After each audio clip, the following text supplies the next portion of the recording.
Southern California, yeah. Born and raised on DNA, laugh and cry to what we say. We hit you with that wordplay. 4053. What episode are we on? D, they feeling like baby zombies, all dressed in Abercrombie. SoCal DNA coming in live, 8 o'clock on a Wednesday night. COVID got you sitting inside, why not sip one and free your mind? Cheap thrills, popping pills, stat cash, spend it fast. Listen to all of Don's lies as Arjun act like he's surprised.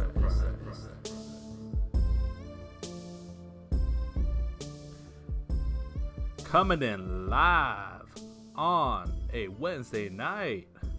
Close enough to 8. 8:15. We had a little bit of a pre-production going on. You know, we had to catch up a little bit. I haven't heard each other's voices in about a week. About a week, right? Yeah, a week. That's true. A week. You know, I've been hearing a lot of one thing today, and it's the darndest thing. You know, sometimes you just hear random bells, random chimes ringing in your head. Well, I've been hearing a bell today, and someone keeps telling me that Brooklyn rings bells around the world, and I think that's very true for today. Because there's some tremendous news that happened related to Brooklyn. And I think, Don, let's get right into it. What went down today in the NBA? Well, now I would say in today's age, we were living in the land of superstar duos. Brooklyn decides to recreate the mold that's been working for the past couple years and go back to the big three. And they have established their big three. Well, let me actually pump your brakes right there. I'm kind of confused because where was the duo to begin with in Brooklyn? It was DeAndre Jordan and Kevin Durant, no? Yes, that duo. Yes. Okay, continue. Hey, which by the way, Jordan's now starting. Well, guess who fucking dropped? That's why I said. Thank you. Hey, you know what? It's fun. I had to, throw that little jab in there. Well, it might as well have been a haymaker. Go on. But the duo of, depending on how you see it, superstars Kevin Durant and Kyrie Irving, who were already making a wink splash in the East, now acquires another superstar caliber teammate in James Harden in a blockbuster 4-team trade. And to me, that is crazy because Brooklyn's made its mistakes in past trades, especially when they were trying to acquire, or when they actually acquired Paul Pierce and Kevin Garnett, excuse me. And they're doing the same thing here, where they've given up 4 of their draft picks. It's okay. Well, no, and this is what I'm getting there. Okay, I'm sorry. Go right? ahead. These aren't aged vets in their careers. These are prime superstars. But I'm saying they took on the same tactics that they had in developing a team by giving up their future. Now, it's a different story, though, because you're acquiring arguably the best offensive player in the league to play in today's game. And you're pairing him with who many would say is the actual best player in the NBA prior to his injury, and who's showing to still have that caliber of play in Kevin Durant. And depending on who you talk to, a superstar or lazy point guard in Kyrie Irving. Not to mention you got DeAndre Jordan at least holding down the boards somewhat. But I want to get your take. How do you think it's going to work with Harden, now a ball-dominant guard, playing with a Kyrie Irving, another ball-dominant guard, with a Kevin Durant, another ball-dominant player? So I think with Kyrie, the situation becomes very interesting because, as you know, Kyrie hasn't really been available. Sure. He has been MIA for quite some time, at least a week, and nobody's really sure, or at least the media is not reporting exactly what's going on. Sure. But apparently he was at some friend's birthday party without wearing a mask, something Don does quite frequently. And I just don't know where his head's at. I just don't know where his mind's at right now. Sure, yeah. I also can't help but wonder, Don, if Kyrie is doing all this because he was told that they were going for Harden. And maybe it hurts Kyrie's ego that, hey, it's like Cleveland all over again. You know, like Yeah, where no, he was. I totally see your point there because he thought he was a, or to many, they think that Kyrie is a legitimate superstar, a legitimate carry for a team. Oh But my God. from what you Well, said, that kind of makes, that's somewhat factual, and that he may be feeling that way. Where, hey, I thought I was the one, we were the 1-2 punch, and we were gonna take it, and now you're bringing in probably someone that's better than me to take that superstar spot. Because obviously, I think, well, for sure, between you and I, um, KD and Harden are definitely 1-2 when it comes to offensive threats on that team, and who you'd absolutely. want the Yeah. ball, in their hands. I Hmm. don't know between the two who I'd rather pick. Either one's a fucking great choice. Um, yeah, no, it's probably not a fun set of shoes to be in if you're in Kyrie's, because Harden and Kevin Durant are going to get the ball more than him. He's going to have to be a facilitator if he wants that ball. I, this is the thing though. I think Harden's playmaking is still underrated. Um, Sure. you look at his numbers over the years, and the guy's averaging damn near 10 assists per game. And yeah, I get it. It's a run and gun offense, and he has the ball all the time. But I think when he trusts his teammates, and I would certainly think he trusts KD, and I would hope that he has enough respect for Kyrie, trust him both in the clutch as well as throughout the game. I think you'll see Harden rack up the most dimes on the team. It's not going to be Kyrie being the primary playmaker. He'll be the combo guard that he usually is, and Harden will be everything. Harden will be the star of the team, and Kevin Durant will be kind of like your safety valve. Like when things aren't going well, you throw it to him, Yeah. he'll get you a bucket. You hope for that. Um, Yeah, and it also gives KD some time to recover and really get back into that prime form that we all expect him to be at. it's less pressure, less Yeah. pressure. I think this is ideal for KD for two reasons. Number one, you already mentioned it gives him more time, but also it gives him less burden. Sure. Um, because if you look back at KD on OKC, he had to do a lot. And with Westbrook fucking up half the time, he had to do a lot. You know what I mean? But when he went to the Warriors, it was a situation where he could focus more on other facets of his game, become a more efficient player, become a better defender. And that's really when we saw KD shine, Yeah. both in the playoffs and throughout the regular season. And I would hope that if somehow, some way, Kyrie plays again, I hope that the trio, I hope that the trifecta can come together and really become a dominant powerhouse. I look back at our conversation with Leroy, who was a special guest in a recent episode. Uh, we were talking about the potential Eastern Conference matchup, Mm-hmm. right? I think we all agreed that more than likely it would be between Brooklyn and Milwaukee.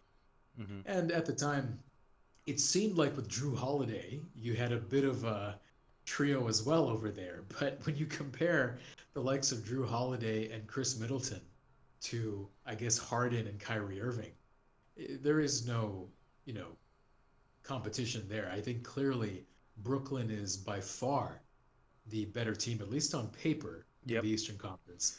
And I think what we're all kind of jumping the gun on, and rightfully so, is that epic showdown between the Lakers and the Brooklyn Nets in the NBA Finals this year.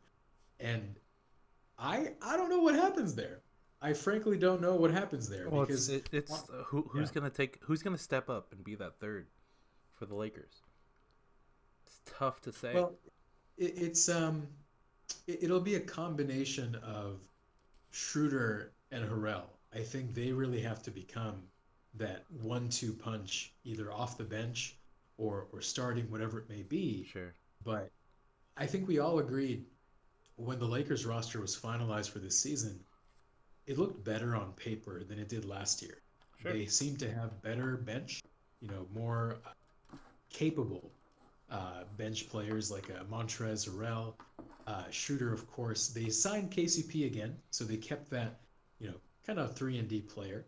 Um, and Caruso's still around. He's doing a solid job being the role player that he is. So now that you have this team that's been together for some time, you added some pieces. I think they're really going to be tested this year. Um, if everyone's healthy. Now, this is the big asterisk. This is the Mm-hmm. big caveat because for multiple reasons, injury history, excuse me, for KD and Kyrie, that may take him out. You never know Sure. when KD will go down now. You never know when Kyrie will go to a friend's birthday party without a mask on. You just don't know when these things will happen. And so it could very easily be a situation where Brooklyn has all the hype, all the potential to win it all, but things fall apart. And that's really what I want to see. Is Brooklyn able to keep it all together to ride all the way to the finals, or does everything collapse before then? So it'll be interesting to find out what happens Sure, this year. sure. Yeah, and Steve Nash has his job set out for him because, like you said, on paper, he's given the best roster you could probably get in the league right now. So, for a first year coach, it'll be a little interesting. This could make or break his career, I would say. But he has D'Antoni on the sidelines, which to me is an interesting piece because is there any bad blood between D'Antoni and Harden? I think it would be quite the opposite, to be honest with you. I think, if anything, D'Antoni enabled Harden to Sure. become an MVP. He enabled Harden to become the best version of himself. And I would argue that Harden probably appreciates having D'Antoni on the coaching staff because there's trust. I'm sure they have some kind of a trust there. Um, but you do bring up an interesting point. I'm not entirely familiar with how Harden felt about the front office. Sure. Daryl Morey. I know for a fact that he did not like the owner, Sure. particularly because the owner was pro-Trump. Sure. And I think that didn't really jive well with what Harden was trying to preach and what Harden believes in. So I think there may be some bad blood between Harden and the owner, but as far as his relationship goes with Daryl Morey and as an extension of that, Mike D'Antoni, I would think it's good. I would think it's probably a good, healthy relationship. Um, I think Harden probably is ecstatic to be, rid of Houston. As much as he loves the city and the strip clubs there, he did not much like the franchise overall. So I think now we know how it is. Like whenever you have a player finally getting rid of the shackles of his former team, Sure. going to a new team, he plays with a chip on his shoulder. Even though he's a MVP candidate every year, I think we're about to see Harden play probably the best basketball of his whole career Yeah, on Brooklyn. I would hope so, right? And to allude to what you said, where D'Antoni kind of unlocked or sharpened the stone, the rock that we knew that Harden, was. Do you think Nash would be able to unlock another piece of Harden? And as we talked about earlier, you know,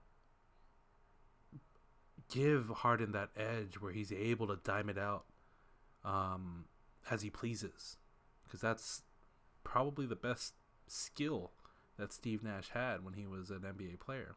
Do you think it'll transfer? I think Nash.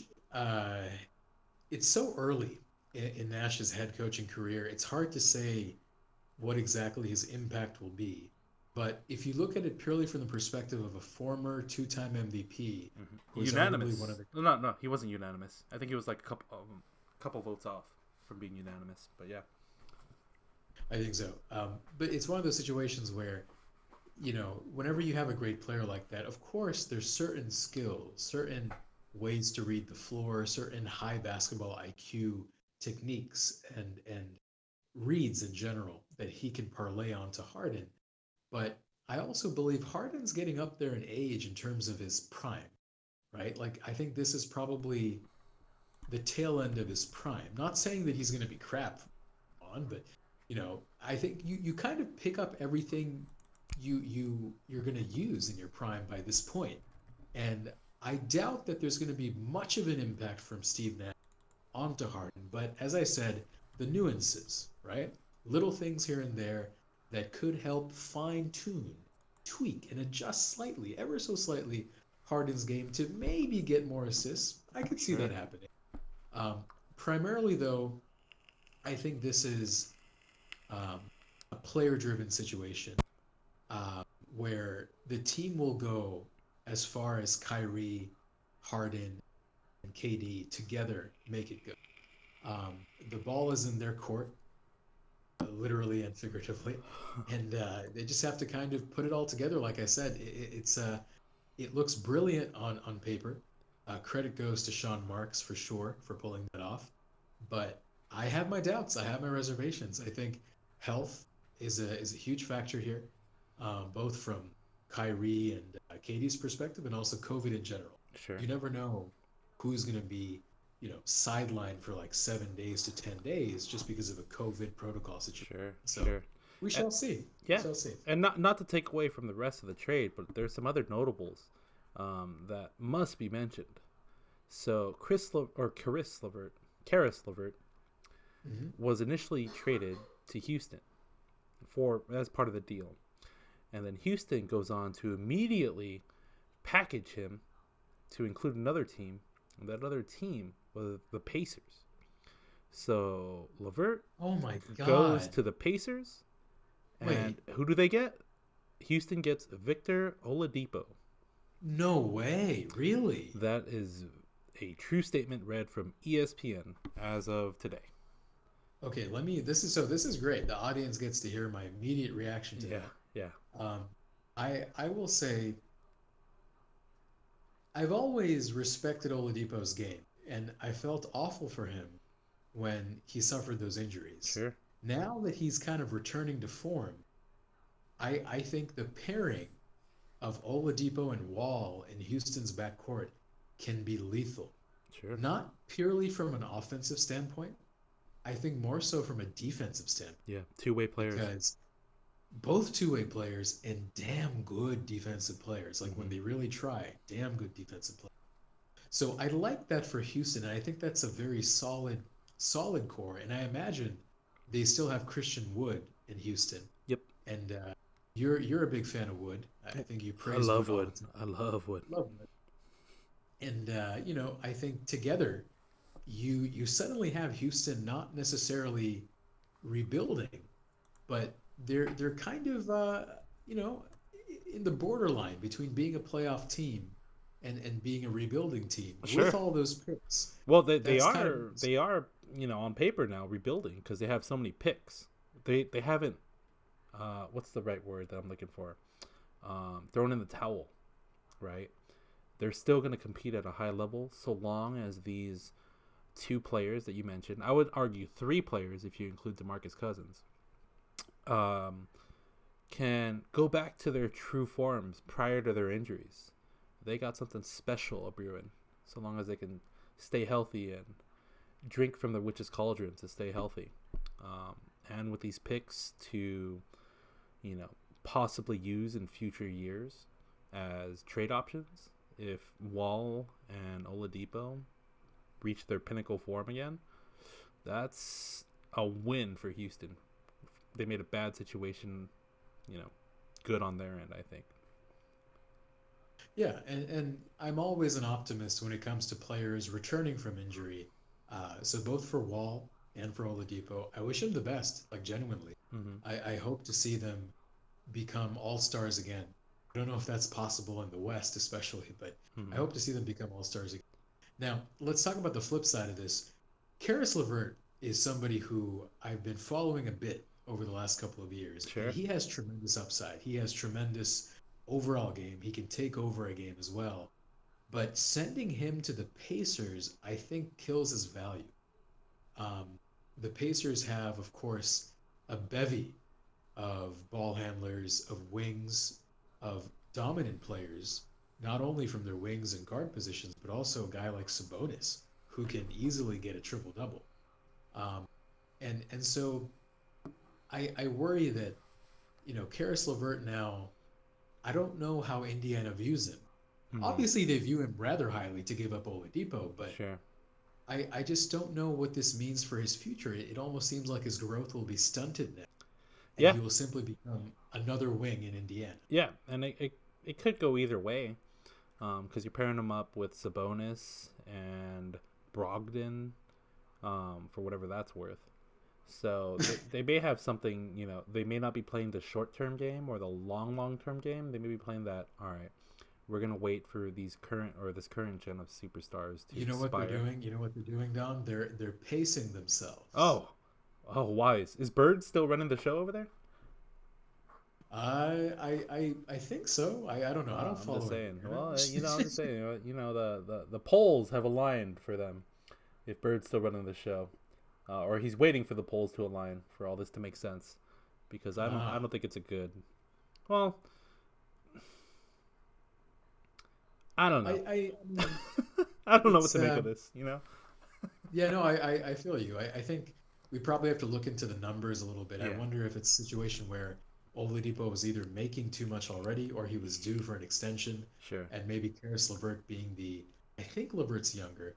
Yeah. I think they just see more upside with him, and maybe Sure. they can lock him into a cheaper contract. So oftentimes franchises make decisions not purely based off of talent, but sometimes off of Some contract strategery. flexibility. Some strategery. Strategery. That's right. Another think piece. you Another meant- piece. I Yes, yes. gotta talk about your boy, Jared Allen, and teammate Taurean Prince are headed to your favorite team, the Cleveland Cavaliers. Fuck. And the the reason Rockets why- receive Exum and Rodion's Crux. But yeah, Jared Allen is going to be the talking piece right here. By the way, that name, I'm familiar with who you're speaking of, but that name is the wildest name, isn't it? Rodion Crux? That's a strong name, man. He should be like a power lifter. It should be. It should be like one of those, the Mountain from Game of Thrones who always sets records for like deadlifting 1,000 pounds. Strongest man. Yeah. There you go. There you go. But no, okay. So my first reaction, as you guys heard, that's right, and it's because Cleveland is such a mess now, man. You look at their front court rotation; they already had Drummond. Let's not forget their starting center was Andre Drummond, and now not only do you put in a rising star, in my opinion, in Jared Allen, you still have Larry Nance over there. Yep. You still have JaVale McGee. You have whoever the hell else is there. I can't remember the names, but it's just such a logjam. And I think as long as Drummond is there, you're stunting Jared Allen's growth. It's almost like he went from one situation where he finally shed DeAndre Jordan's, position, right? It's no longer a position battle at center. He could fully say he's a starter, to now being what? Second tier? Second tier at best? Well, yeah, because Drummond's going to take that. For sure. You'd be a fool not to. Well, unless Drummond, has some knee issues or, the typical back stuff that tends to come up every now and then. Sure. Maybe. I'm just thinking, and, please correct me if you think otherwise. Cleveland's up to something great, okay? It's been a guard-heavy speed type of basketball. Cleveland's saying, we're going to pump the brakes here. We're going to go with a big man lineup, pure big man lineup, where nothing's going to get through. What do you think? But see, that I understand why you say that, because I've been highlighting the logjam at center, but the fact of the matter is their two key players are Darius Garland and Colin Sexton, two guards. Right? Yeah, all you need is one guard, just like before. It's only been one center, one big man before in the league. Now they're switching it up. Cleveland, they're flipping the NBA on its head. They're saying, you know what, we're going with one small, four bigs. Let's make it happen. I think Cleveland's long-term play here is they eventually want to trade Drummond. I think McGee is not a long-term asset either. Sure. So really it comes down to they must really like Jared Allen. I think they probably want to make him a franchise center. Sure. And they like Larry Nance Jr. more so as a six-man or off-the-bench type of role player, more so than a starter. I think they just want youth, man. Jared Allen, Darius Garland, Colin Sexton, and they got some other guys too who are coming off of injury. Together, they can be a rebuilding team probably for the next 50 years. So that's what they're going for. That's what they're going for. That's my vision of the Cleveland Cavaliers. I don't think it's anything revolutionary. I don't think they're trying to become like the No, I don't know what they were doing. I don't even know what the Cavs had to give up to make that happen, but good for them. They acquired, to both of us, a rising star in Jared Allen, and it's unfortunate for those that appreciate his game that he ended up in what seems to be a drowning team in a small market. It could have been huge.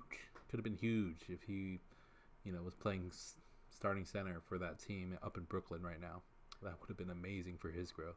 But we shall see. We shall see. By the way, just as a brief segue here, if you haven't already, please add DeAndre Jordan in your ESPN link. I just thought of this. Yeah. I think. Yep.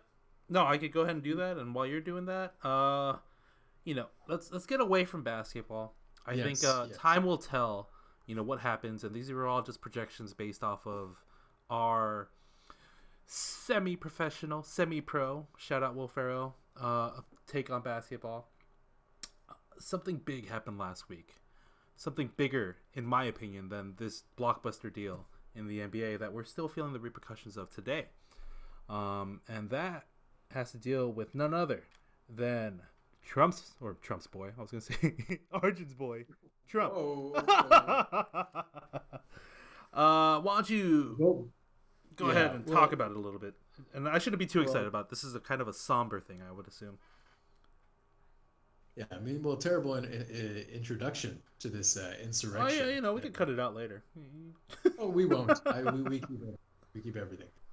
So yeah, last week, I guess in the afternoon or something, I was getting messages from people, and even some of my colleagues were saying, "Oh, look at this! Look at what's happening at the Capitol." And I had no idea. I usually don't check news until later in the day, but this was coming from all different angles. Many different people were messaging me, and I looked it up, and apparently there was a insurrection going on at the Capitol, specifically at Capitol Hill, where Congress resides, and a bunch of these, I don't know what to call them exactly. I suppose rioters would be the right word.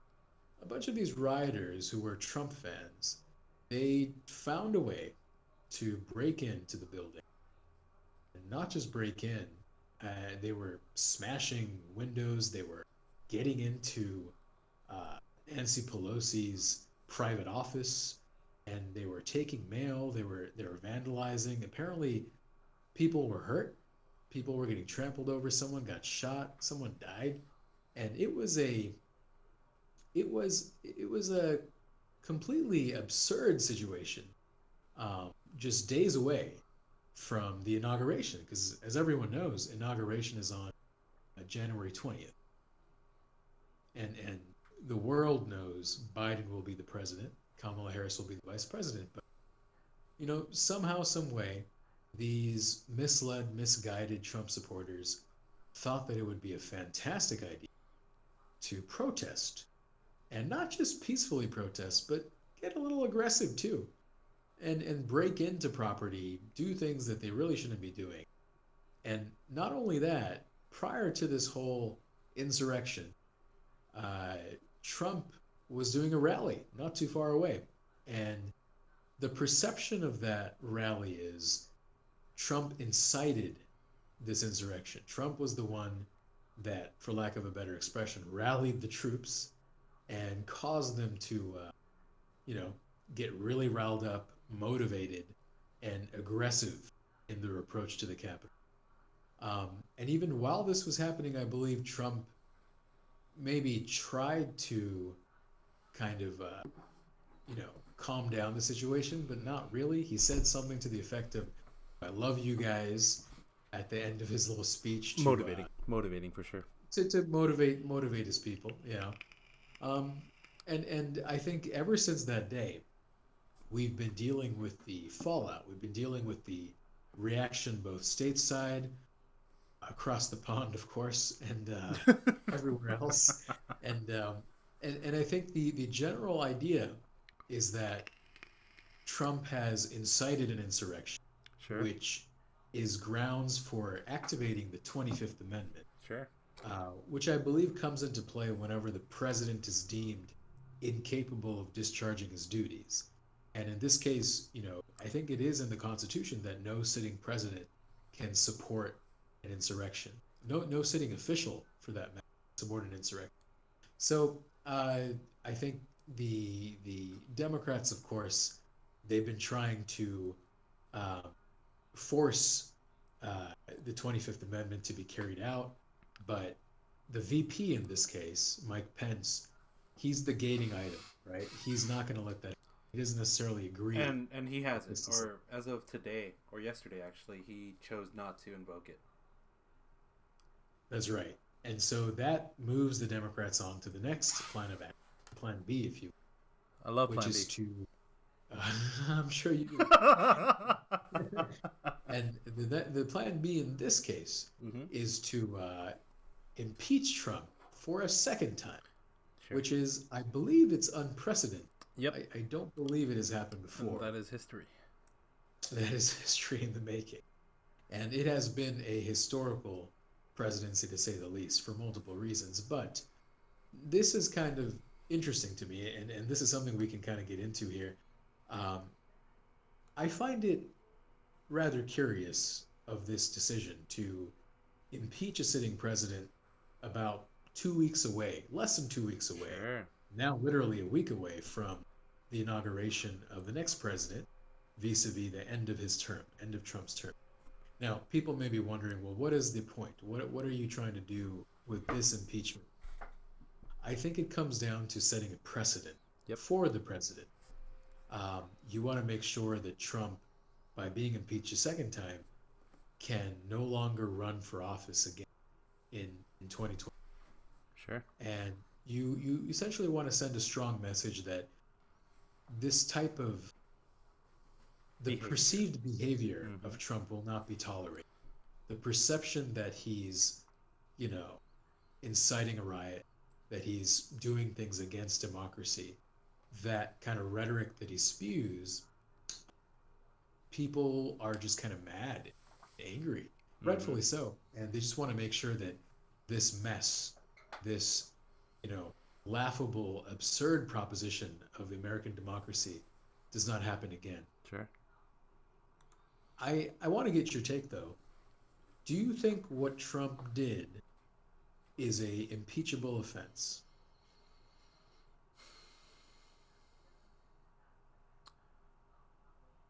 Yes. According to some sources, he actually egged it on and was sort of verbally opening the door to the Capitol for these people. I think not what he said is more impeachable, but what he did was more impeachable, and that was nothing. Um, it could be, of course, depending on what side of the coin you land on, it'll go either way. I have a bunch of colleagues that are on different sides, and depending on what conversation I walk into, they vary. Very, very, very. Very much, much more than I'd probably like. Um, I think, at least personally, setting the precedent that no one can do this in the future, thus trying to impeach President Trump today, needs to be done. Because there's even talks where he's trying to even pardon himself, on the last day, or things of that sort, to, seal the deal on his presidency and protect him for future years. If you talk to other people, they're a little worried because they're like, well, we don't want to be paying this guy that pension plan that he'll get once he's out of office and things of that sort. Why pay this man another $200K annually when he's created more problems, depending on who you talk to, than solutions. So I think, I'm no lawyer, but I would assume and agree that it is an impeachable offense as to what he said and inspiring this insurrection that's occurred on our capital. Mm.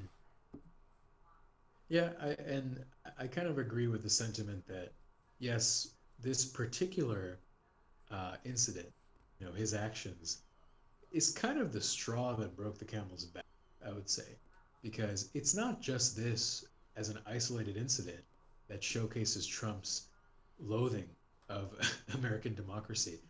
I think you look back at his entire campaign, you look back at him disregarding votes, talking about him winning on election night. Clearly, all the votes weren't counted. Just his overall, way of undermining a democracy that has stood the test of time. I think it's dangerous, right? I think one of the most sacred things in America is, voting. It is the way that we choose our elected officials. It is the way that we decide, what bills eventually we want to go through, propositions even locally at a local. We just make a lot of change, make a lot of political change. Sometimes it's slow, but we do it through voting. And so when you attack the fundamental building block, the fundamental principle of American democracy, which is voting, I think that can't go on. I think that needs to be made an example of. I think you have to do this to try. But with that being said, I don't know logistically if it's possible. I don't know if Trump will actually be, completely impeached. Like, will he go through the entire process in time? Or, I don't know all the rules. Maybe it's a situation where even after he leaves office, the proceedings can continue and he'll be forced to, give testimony or whatever it may be. Whatever happened last time Trump got impeached, maybe they'll have to go through all that again. But this time is the exiting president. I don't know. But I think we're both in agreement. Trump needs to be punished in some regard, mostly to be made an example of. So future presidents don't do this. So future world leaders don't look at this and say, hey, this is a possibility if I don't like what's going on. This is a possibility if I'm losing. So yeah, I think we'll have to see. We'll have to see what happens this week. I know um, they were doing the impeachment hearing today. I haven't really dabbled into that. We'll see what happens. Hopefully, we just get more stability. That's what I'm hoping for.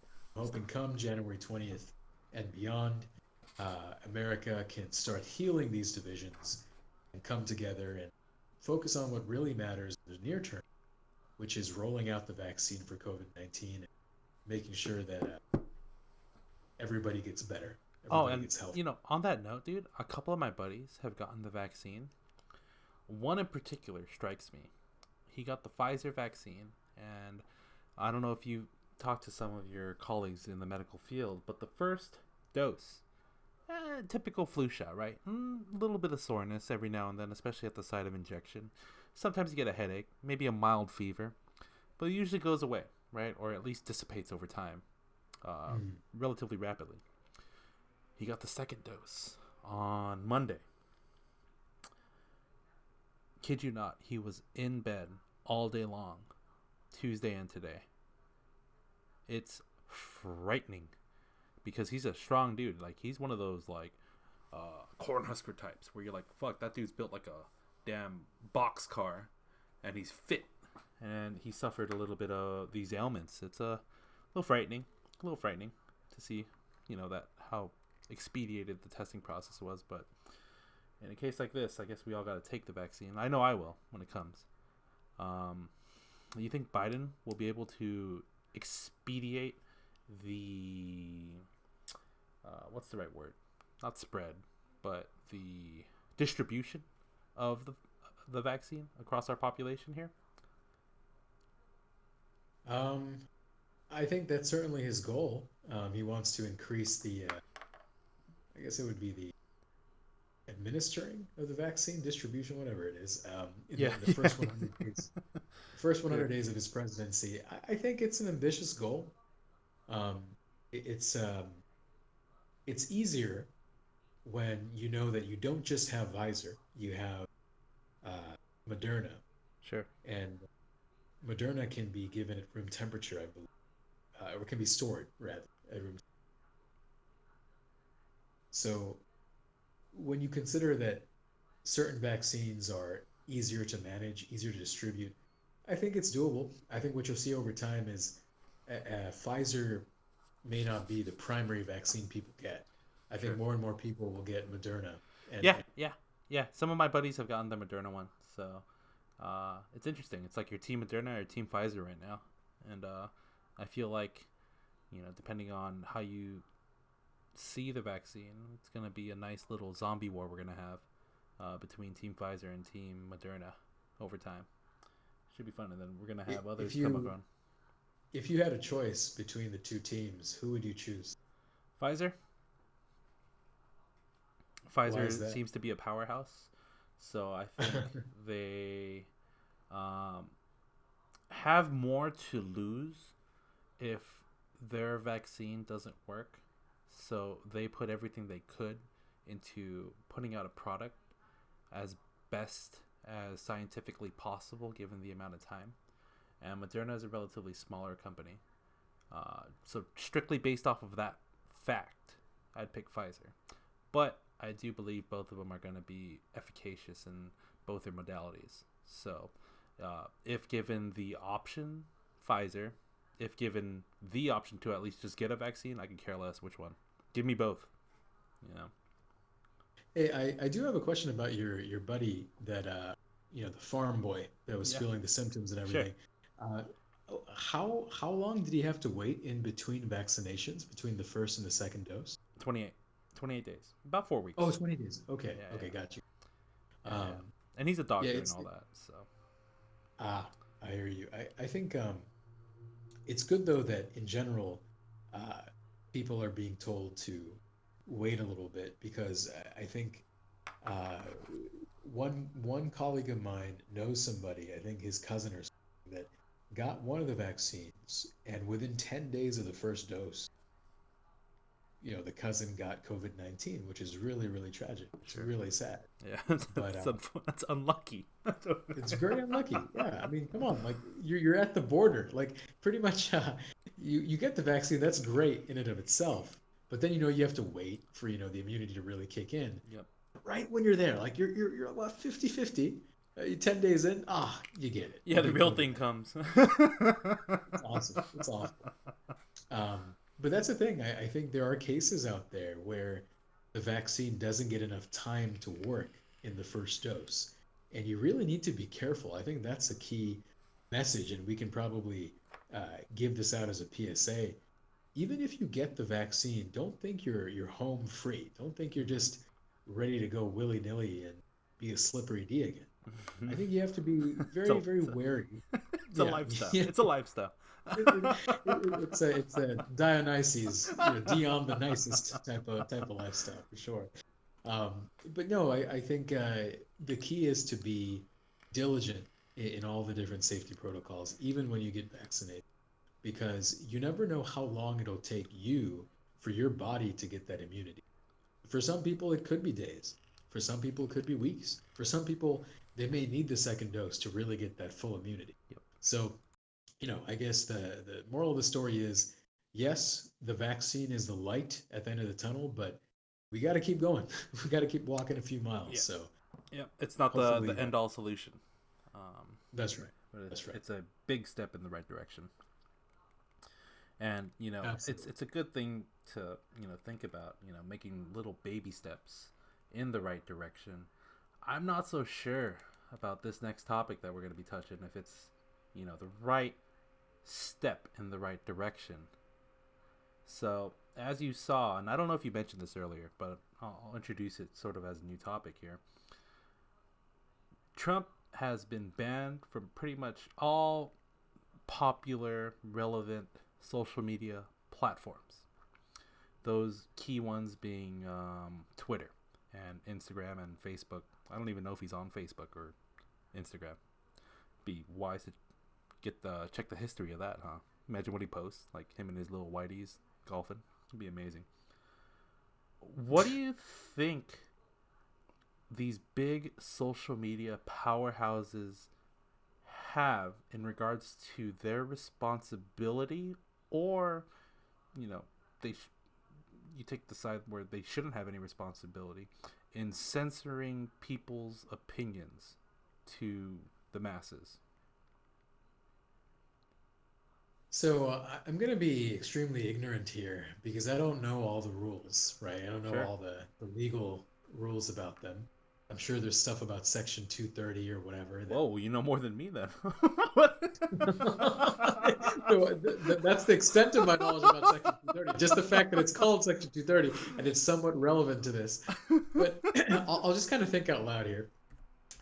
My feeling is after a certain point, social media giants are exactly that. They are huge. They are rather too big, and they don't really.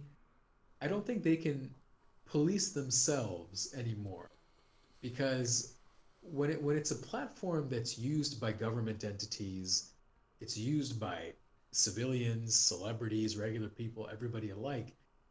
There has to be some kind of regulation, right? There has to be some kind of, I wouldn't say control, but just regulation for safety reasons, to protect people, to protect uh, the democracy, even, right? I mean, you already know for years now, we've had foreign intervention in our election cycles, and a lot of it is propagated through Facebook, through social media.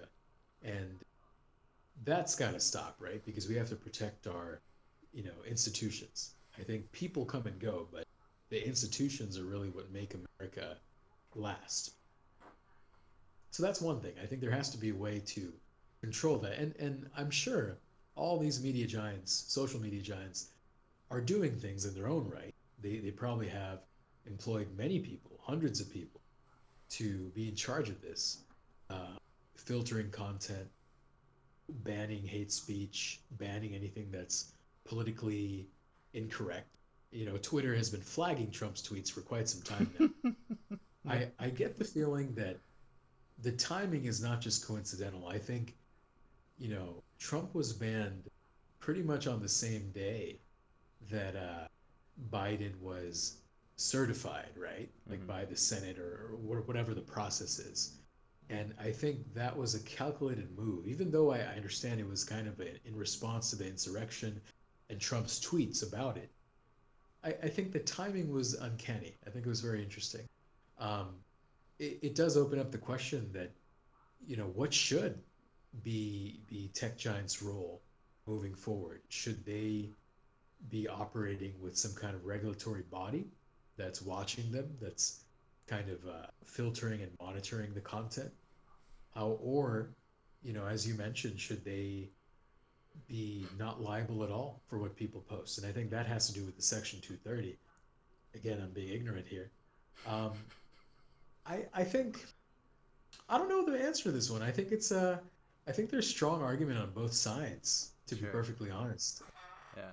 I mean, You know, it's new territory that we don't have any precedent on this because it's technology, and the whole idea of internet platform hasn't been regulated in past generations where it's new. And as you said, we could argue back and forth depending on on both sides, and they both sides have valid points. All sides have valid points. um it's interesting, man. Like, I personally, I don't think a free social media platform should censor people or block them completely, um because they are entitled to free speech. That's one of no, the but see, I think I'm glad you brought this up because I think there's a bit of a fallacy about that. I think free speech isn't necessarily guaranteed everywhere. Um, I think because, if we use, let's say, Twitter in this example, because Twitter is a private company, they're allowed to do what they want with sure, the content of the tweets, right? sure, sure, They sure. they can ban them if they want to. And so I think when it comes to this, yes, you can make the argument that nothing should be censored, but in modern society, in decent society at least, there's always going to be certain things that need to be censored. Sure. Which You I get, and that's why I'm all for it. Where not don't block them, but keep doing what you're doing and flagging it. Let people know, if people are pushing dangerous thoughts to people and influencing them with false truths that they proclaim, so long as they are proven to be false truths. But to I straight think up it's block, twofold. It's twofold though, right? I think they should continue to do what they're doing yes, about screening tweets and absolutely. showing that little message like, oh, facts show that the president was Joe Yeah, Biden or or like whatever. altered photo or some shit like that. Yeah, yeah. I totally agree that I think there should be a, I don't know how you pull this off, but some very objective, unbiased research bot that kind of always fact checks things that are Yeah. tweeted by public accounts like Hey, that. that's the Also, next generation of AI right there, dude. Imagine you develop that, I think, boom, yeah, set for life. honestly, that's the current generation of AI. I think it's Oh yeah, already happening yeah, with big data and these those neural networks, the yeah, machine learning algorithms. yeah. The recognition But is outstanding. So yeah, yeah, absolutely. And I think it is a twofold approach. You keep doing that, but when it crosses a line, because Twitter, just like all the other social media giants, they have their own, you know, guidelines, right? Like about what members of Twitter can tweet. Like if you're a Twitter user, there's certain limits, there's certain restrictions that you have to obey. sure. And if you cross that, especially if you cross it repeatedly, it is grounds for dismissal. Just like if you think of you know, I'm sure you're a bit of a gamer, a computer gamer. Just a little bit, Sometimes a if little you're bit. on, if you're on some kind of an online MMORPG and you are cheating, Sure. or if you're spewing hate speech, I'm pretty sure the admins, as they call them, the all-powerful admins, Hmm. they'll find a way to block you. They'll find a way to Sure. ban your account or Sure. suspend you. And they call them game masters, game GMs, game masters. Oh, sorry. Yeah, yeah. Game masters. Okay, I totally. Yeah. And Okay. we're still looking for our dungeon master, by the way. We're taking applications for a future episode. Where the Hey, DNA play D&D. question for you. Question for you. Out of all the guests that we had so far, who do you think would be the best dungeon master? Honestly, the best dungeon master would have to be Zane. I think Zane would put in the work. Control wise, I don't know. We're a rambunctious bunch of people. Um, and the shenanigans I can get up to. I have two guests now. One publicly available, one still in the works of editing. That have both proclaimed how much shenanigans I can get myself into. I'm not sure. I'm not sure if he'd be able to handle that. But when it comes to developing a story and uh, bringing words to life in this game that we would be playing, I think Zane would be the best at it. Well, I agree with you actually. Let's bring this up to the man himself later on. Yeah, We'll pocket this for now. yeah. We'll You put go, this on the back burner. shoot him that message, shoot him that tweet. Shoot him one of those. I may just do that. May just do that. Um, and of course, you're welcome to you know send some communication over Oh yeah. as Well, well. I'm gonna tell my buddy Tony to get the bourbon bottle ready because There we're you not go. gonna be playing chess that day. At least not against each other. We're gonna be playing a different kind of chessboard match, and with our other guest, that's gonna be tough. It's gonna be tough. I think he's gonna be a ghost type of player, ghost type of character. Kind of comes when we need him to, and probably doesn't come when we actually really need him to. So we'll see. We'll see. And I'm sure Leroy would be like, all right, cool, but I want to be the best. We'll see. Yeah, I think sometimes you can't really judge a book by its cover, right? People show you different things the more you Mm-hmm. get to talk to them. And that reminds me of a certain character Mm. from one of our favorite ongoing TV shows, which of course is Cowboy Bebop. We are talking about one of the episodes that we saw, which is episode 6. I believe it's called Sympathy for the Devil. So before we get into it, go ahead, Don, cue up that intro music.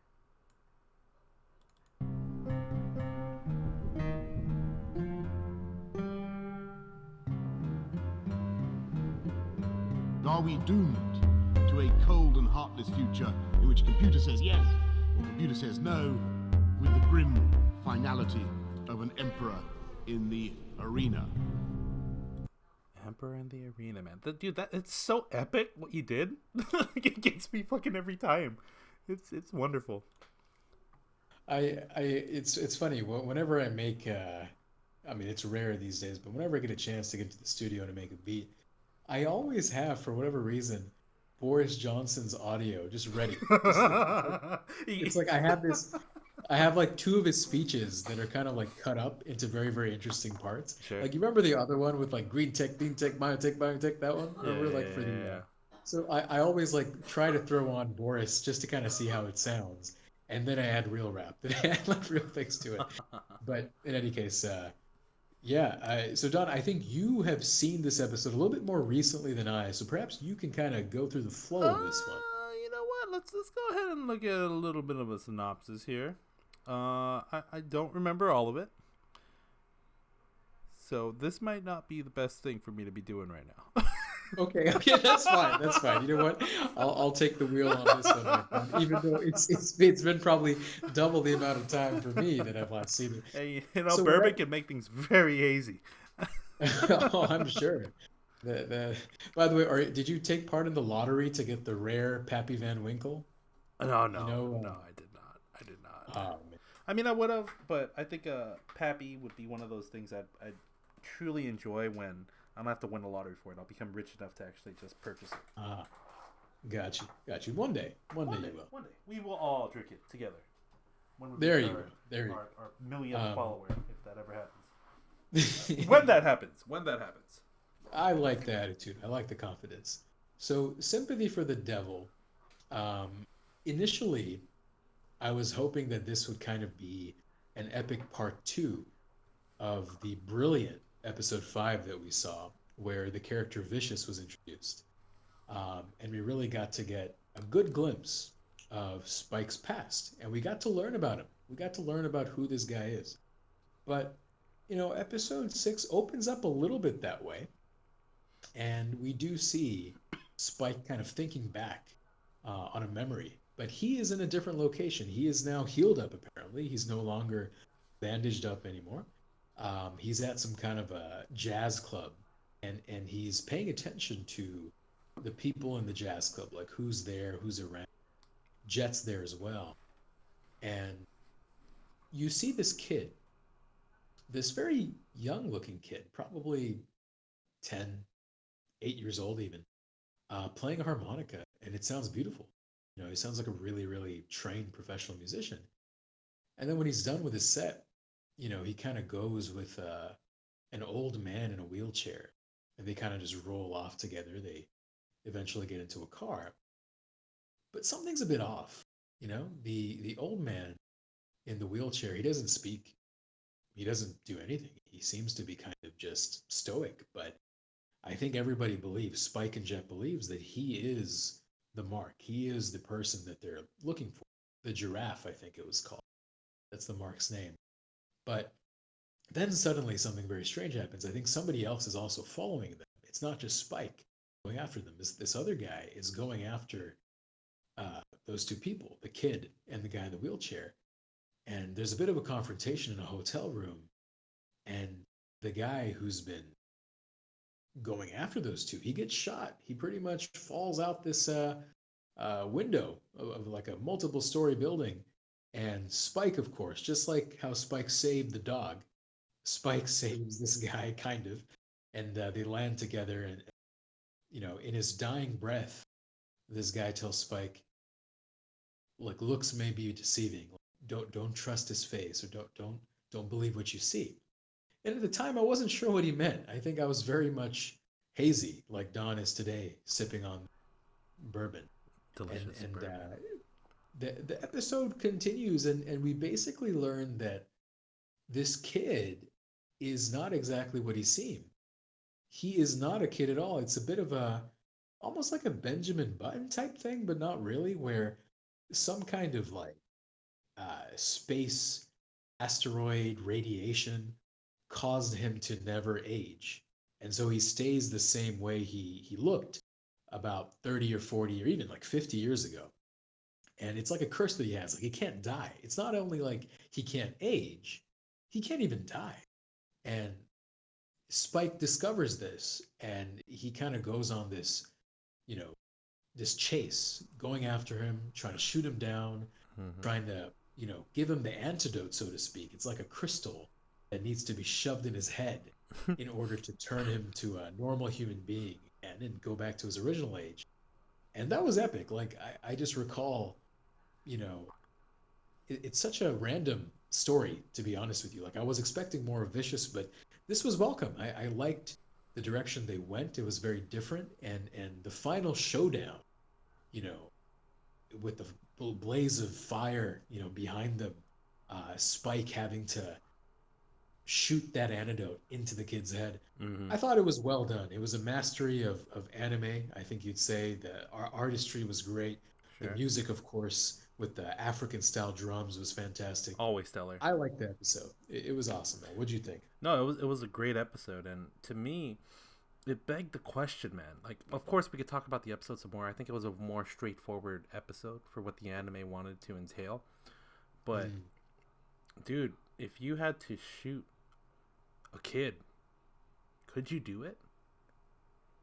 You know? Well, in this case, it's not a kid, really. Oh, of course, right? of course. But then, our eye will see a kid, and it made me think, hey, if there's, is it begged the question, does it matter, what matters more, the means or the end?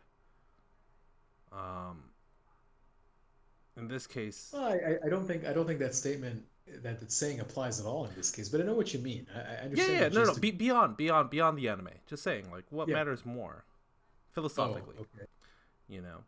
The means or the end? I think it's difficult to have a general rule of thumb. I think it really depends on case by case basis. A lot of times you may fake it till you make it, right? Sure. You may put on a suit, you may talk the talk, but really have no substance.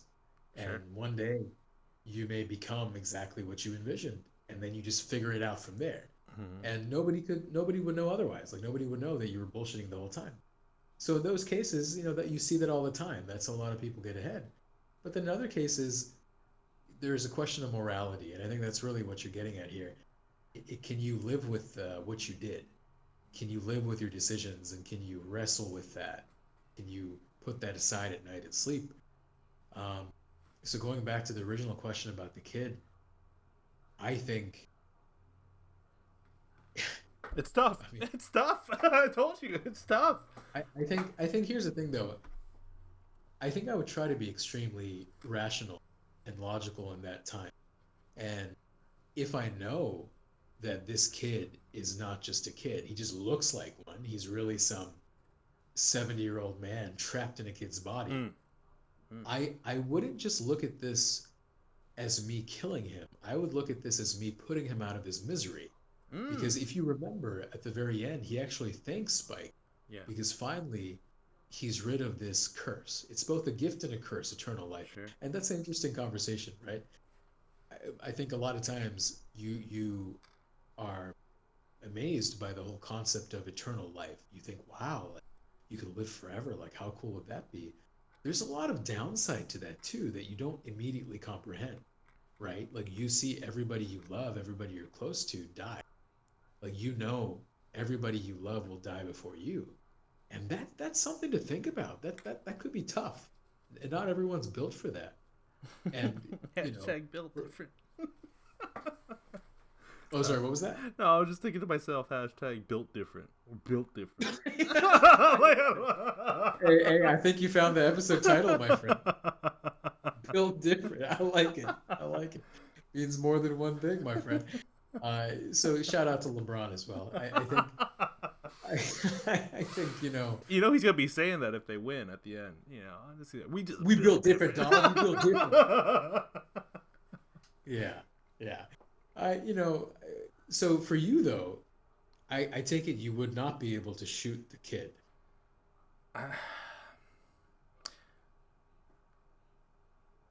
I would, but I would be haunted, I think. Oh no, Because dude, yeah. you know what Look, I mean? I Like think, it's yeah, absolutely. I think whenever you kill somebody, yeah. I'm not speaking from personal experience, obviously, Um. Just kidding. Just kidding. Just kidding. but no, like, because so I watch these shows like The Walking Dead, right? Sure. And a very common theme there is every time you Ah. kill somebody who's a human, not just a walker, but a human, you carry that with you. Yeah. It's not something that you just forget and you Sure. move on, because if you do forget, that makes you like a psychopath or a sociopath. Mm-hmm. Like you're just not in the right mindset. But as long as you keep feeling that remorse, as long as you keep feeling that pain, that guilt, that shows that you're human and you're not completely desensitized. So I agree with you. If I were to kill that being, even if it was to put him out of his misery, I would remember it forever. I think probably not a day would pass that I Mm-hmm. don't think about. Mm-hmm. So yeah, I think you carry that stuff with you, man. I think, and the title of the episode now comes to mind: "Sympathy for the Devil," Yeah. and now it makes perfect sense, right?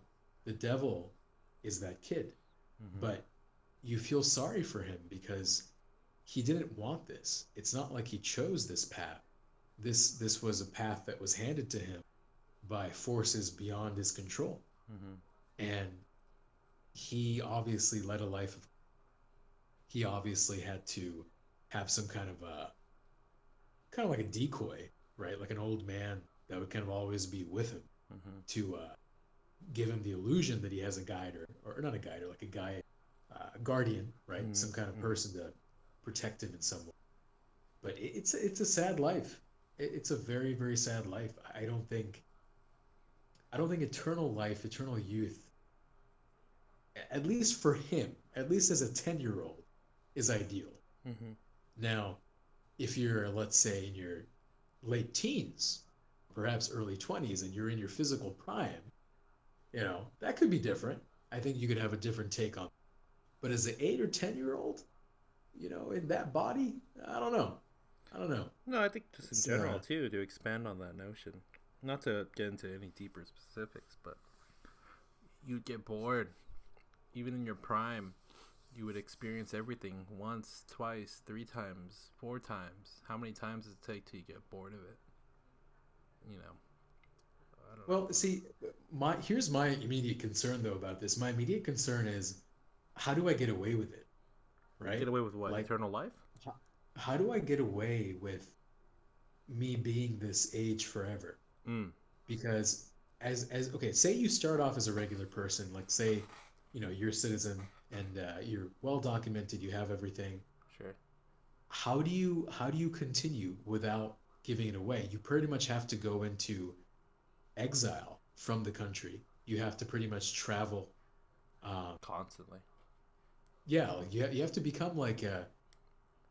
I don't even know. Like it's a lifestyle that's not easy. Yeah, What I'm you saying become is, a nomad. it's impossible for you to stay in one location for too long. Sure.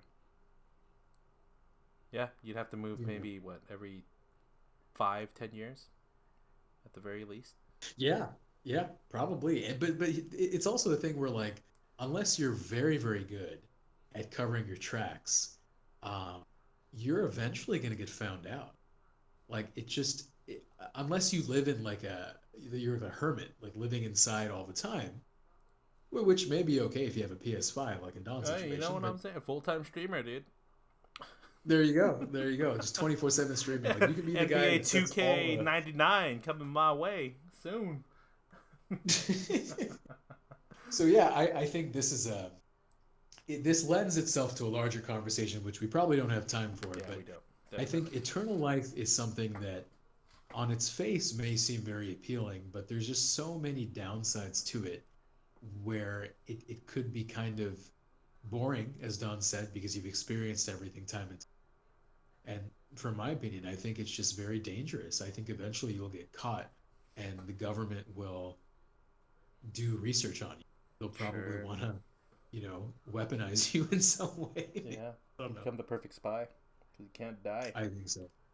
I think so. But so closing thoughts on this episode, though. I think we both liked it.